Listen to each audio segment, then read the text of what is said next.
Hello दोस्तों, the survivor में आपका फिर से स्वागत है। हेलो, मैं हूँ इमोजी। कहानी इमोजी की।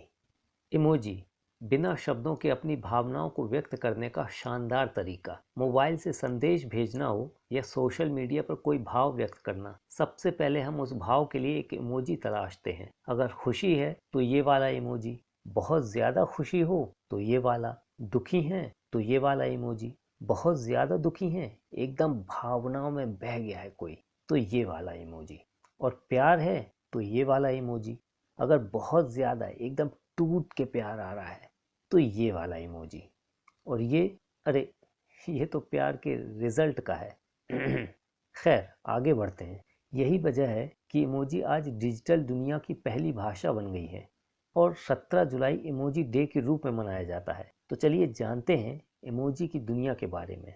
जापानी भाषा के ई प्लस मोजी यानी पिक्चर प्लस कैरेक्टर से मिलकर बनता है इमोजी। ये आइकन होते छोटे हैं लेकिन इनमें हमारी भावनाओं को व्यक्त करने की क्षमता है। पूरी दुनिया में हर रोज करीब 6 अरब इमोजी एक दूसरे को भेजे जाते हैं। ऑनलाइन काम करने वाले 92% लोग इमोजी का प्रयोग करते हैं। दरअसल क्या है इमोजी? एक छोटी डिजिटल इमेज या आइकन जो किसी आइडिया या इमोशंस को अभिव्यक्त करें। इनका रंग पीला होता है क्योंकि पीले रंग को उत्साह, हंसी मजाक और खुशी के रूप में देखा जाता है। इस रंग में भावनाएं अच्छी तरह से व्यक्त होती हैं। पीला रंग इंसानी रंगत से काफी मिलता है। चलिए जानते हैं कैसे बने इमोजी। जापान की मुख्य टेलीकॉम कंपनी एनटीटी डोकोमो में काम करने वाले आर्टिस्ट शिगेताका कुरिता को मोबाइल पर सिंपल इमेज के जरिए टेक्स्ट मैसेज भेजने का उपाय सूझा। सूचनाओं के आदान प्रदान के लिए सरल तरीका खोजा। 22 फरवरी 1999 को उन्होंने रंग बिरंगे 176 इमोजी का सेट तैयार किया। ये खूब लोकप्रिय हुए। ये तो जाना आपने कैसे बने इमोजी। अब जानते हैं आप तक कैसे पहुंचते हैं। आप तक ऐसे पहुंचते हैं इमोजी।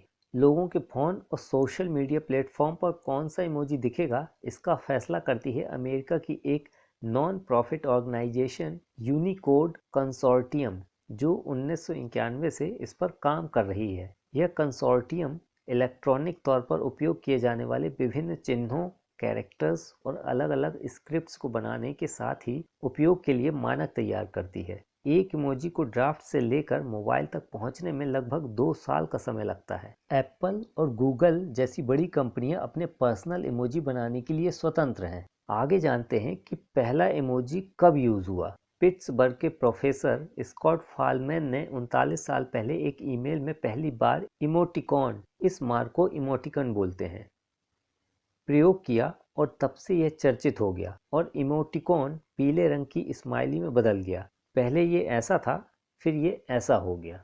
और ये इमोजी कोरोना काल में बहुत यूज हुआ है। दरअसल ये इमोजी कोरोना टाइम में नहीं, 2010 में आ चुका था। इससे आशय हेल्थ वर्कर्स से था।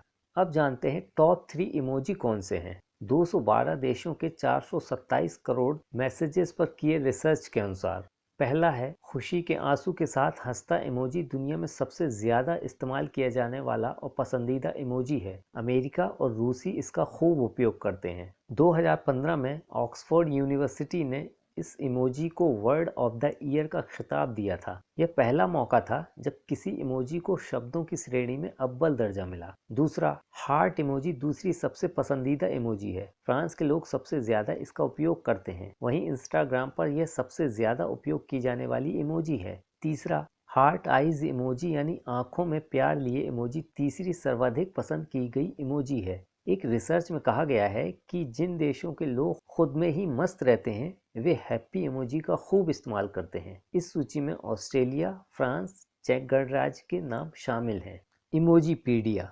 अगर आपको किसी इमोजी का मतलब, उसका अर्थ, कब अस्तित्व में आया आदि की विस्तृत जानकारी चाहिए तो आप emojipedia.org पर जाएं। जुलाई 2013 में ऑस्ट्रेलिया के ब्लॉगर एंटरप्रेन्योर जेरेमी बर्गबर्ज ने यह इमोजीपीडिया बनाया और तब से यह हर इमोजी के बारे में विस्तृत जानकारी रखने वाली वेबसाइट है। जेरेमी ने ही 17 जुलाई 2014 से वर्ल्ड इमोजी डे की शुरुआत की। इसी तारीख को एप्पल के फ़ोन में इमोजी का प्रयोग शुरू हुआ था। दोस्तों, ये थी इमोजी से जुड़ी कुछ इंटरेस्टिंग बातें।